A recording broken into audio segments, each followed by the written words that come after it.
Good evening, ladies and gentlemen. I'm Chef Nat, all the way from Cambodia, and thank you, His Excellency, for a great introductions. Thank you, Edo, for having us here, and thank you for the Gourmand World Cookbook Award. This is such a great pleasure to be here. So before I talk about what we do in specific, especially something that related to cookbook, let the team play the video of what we have produced so that you would be able to learn just a little bit about what we do. Thank you. Should I go with the presentation first? Okay, let's do that. All right, so again, I'm Chef Nat from Cambodia. And this is just me, but a bit bigger in a bigger screen. But anyway, so it's a long journey to be able to be here in front of you. So I grew up, wasn't trained to like to read or to write, because life after Khmer Rouge taught us to eat fast, to go back to work, to make a living, and that's what our priority. So for me to have produced 2 cookbooks from a person who doesn't like or read or write, it's not an easy job. But I'm telling you why I'm doing this. So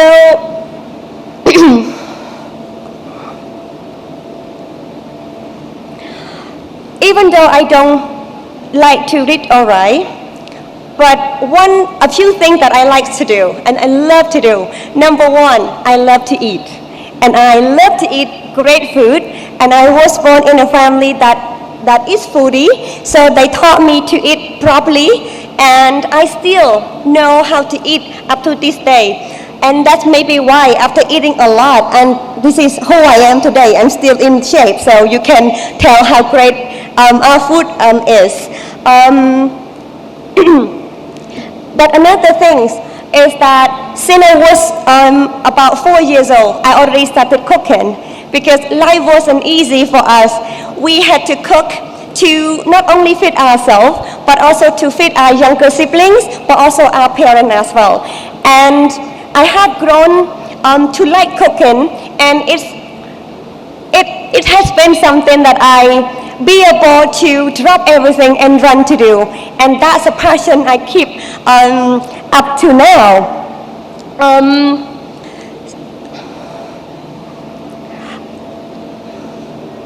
Another thing that I do is that I love hearing stories about food. I would love to explore what other family, what been cooking in our village.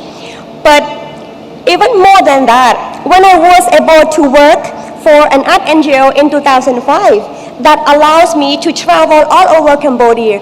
And that's the time that I got to expose to different ways of cooking.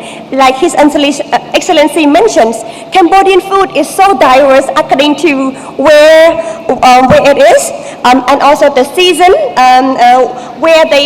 which different part of Cambodia produces different ingredients. So it varies that way. But then, when I started, growing in Cambodia and also being able to travel helped me to learn even more about the traditions, the culture, the art, but also the environment that produces our food.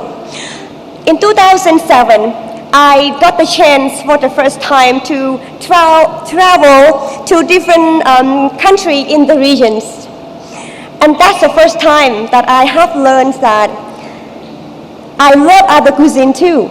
And that's a time which taught me not to only love my cuisine because I trained to eat it, not because I am Cambodian, but I learned to appreciate it. And then in 2010, I started to travel a bit further to the US.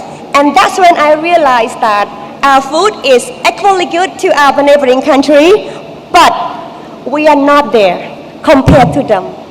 And that's when I started to learn why, what happened, and what's behind all of those.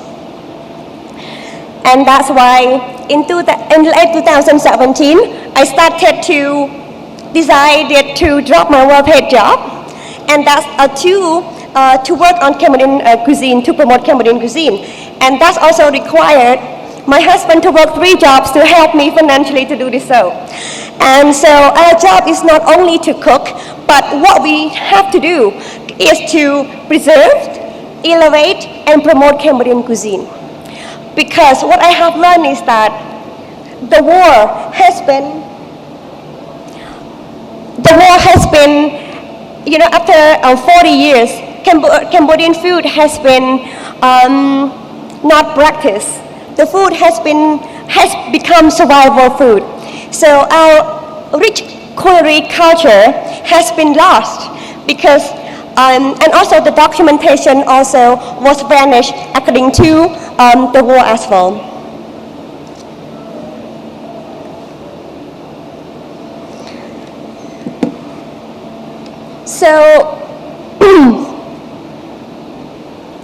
So when I first started writing my first cookbook called Nham, which means to eat in Cambodian cuisine, in Cambodian local language, it's a book that, well, by the way, Nham means to eat in local language, and it features recipes that I've been eating when I was young up to now. And it's also featuring our daily cooking that has been not only fulfill us, but also giving us the nutrients, the medicinal medicines that we all need. But I have to say that writing cookbook wasn't easy for me because number one, Cambodian do not cook with measurements. So to really have all the ingredients and cook all over again by understanding through the practice isn't easy. But then I asked myself, why am I doing this? And the answer was very, very clear, was that when I wanted to learn about Cambodian cuisine, when I wanted to relate myself to the roots, I wanted to know what Cambodians eat. In order to build Angkor Wat, I couldn't find anything. And it's very hard for when people ask me, what is Cambodian food? So that kept me going. It motivated me to continue this difficult journey because we would like to be part of the storytelling.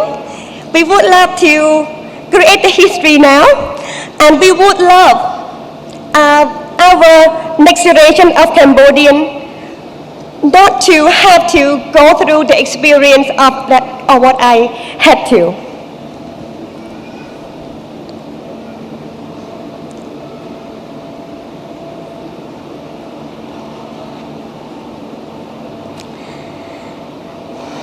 I'm sorry. Every single time I talk about my work, it's become very, very emotional.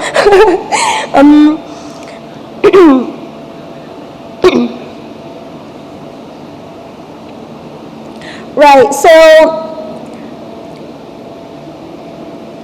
when it comes to my second cookbook called Saoi, this is the book. Saoi means to eat in royal language in Cambodia. And this cookbook featuring food that dishes that ordinary Cambodian like me wouldn't have any chance to be able to touch or to taste when we were young. And I always wanted to know what is it like to cook or the food that tastes in the royal family.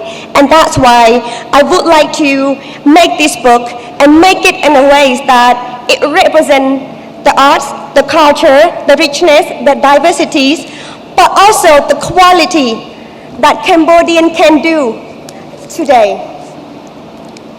So I would love all of you to come and at least open this book and ask questions after this. And I'm very, very pleased because as a team, as a small team, we have nominated for 3 categories in this as well. So we are very happy to be here. Anyway, so thank you very much. And all we do is to really, we would love the people from all over the world to know Cambodia more than just our glory temples,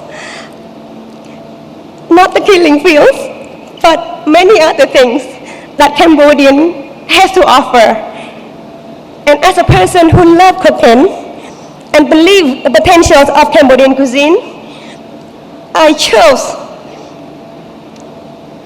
to talk about Cambodian food, to tell more story, to share more story to you, and hope this journey will be sharing with you the texture, the flavors, and hopefully that every one of you who's here will be helping us, joining our journey to bring these flavors, the forgotten flavors, to the world stage with me as well. Thank you very much.